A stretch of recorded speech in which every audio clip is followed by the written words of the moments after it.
السلام علیکم ورحمۃ اللہ وبرکاتہ۔ بسم اللہ والحمد للہ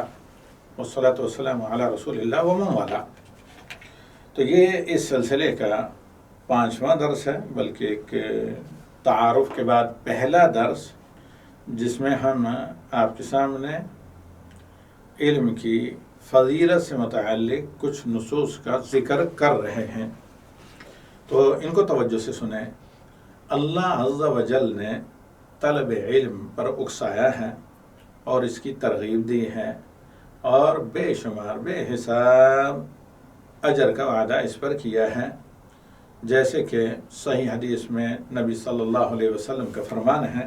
ان الملائکۃ لتضع اجنحتها لطالب العلم رضا بما یطلب، کہ ملائکہ طالب علم کے پیروں کے نتیجے یا طالب علم کے احترام میں، تقدیر میں اپنے پر بچھاتے ہیں،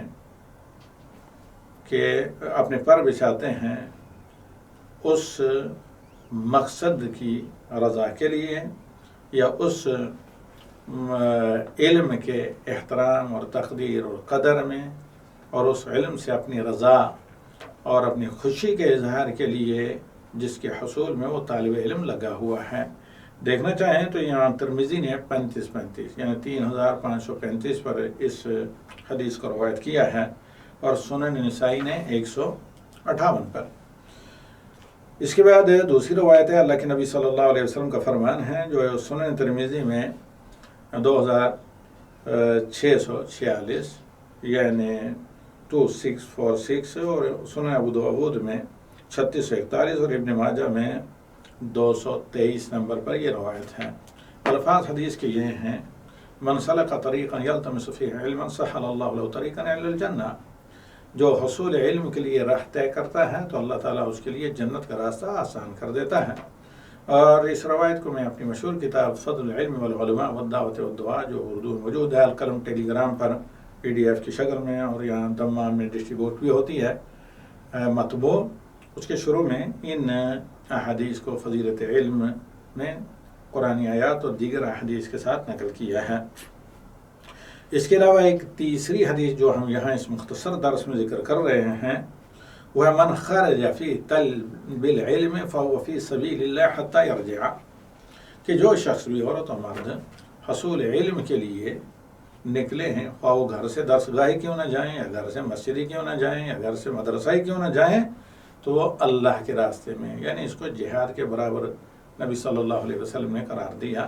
یہاں تک کہ وہ واپس آ جائیں گھر۔ یعنی من خرج فی طلب العلم فہو فی سبیل اللہ حتی یرجع، من خرج فی طلب العلم فہو فی سبیل اللہ حتی یرجع، جو بھی کوئی، انسانوں کے جن ہو، عورتوں کے مرد ہو، چھوٹا ہو کہ بزرگ ہو،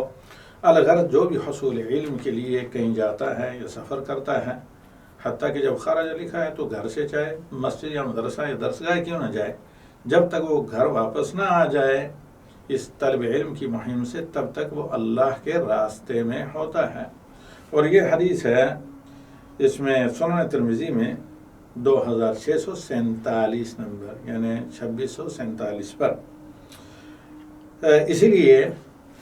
ائمہ اسلام نے بہت زیادہ اہمیت دی ہے اور حوصلہ افزائی کی ہے، بہت زیادہ زور دیا ہے طلب علم، شرعی علم کی طلب اور حصول پر، اور اس میں ترغیب دلائی، اس پر اکسایا۔ اور انہی نصوص کو مد نظر رکھتے ہوئے بعض اہل علم کا یہ کہنا ہے کہ امت کو علماء اور علم کی جس قدر ضرورت ہے دونوں جہاں کی کامیابی کے لیے، کسی بھی اور چیز کی علم و علماء کے علاوہ اس قدر نہیں۔ اور اس امت کو علماء کی جس قدر ضرورت ہے، دیگر ماہرین فنون اور دیگر جو اہل فن ہیں، ان میں سے کسی کی بھی اتنی حاجت و ضرورت نہیں جتنی کہ امت کو یا کسی بھی سوسائٹی اور بستی کو، جیسے اس پر فلولا نفر من کل امت منهم طائفة لیتفقهوا فی الدین ولینذروا قومهم اذا رجعوا لعلهم یحذرون، اللہ رب العالمین کا فرمان دلال کرتا ہے، جو کہ اسلامی یونیورسٹی مدینہ منورہ کا شعار بھی ہے۔ خواہ عباد ہوں یا اہل جہاد ہوں یا اہل امر بالمعروف ہوں نہیں عن المنکر ہوں، کیونکہ ان سب کاموں کا دار و مدار علم پر ہے۔ اس لیے طلب العلم ان تمام کاموں میں سب سے زیادہ اہم ہے، کیونکہ یہ ساری کی ساری عبادات علم کے بغیر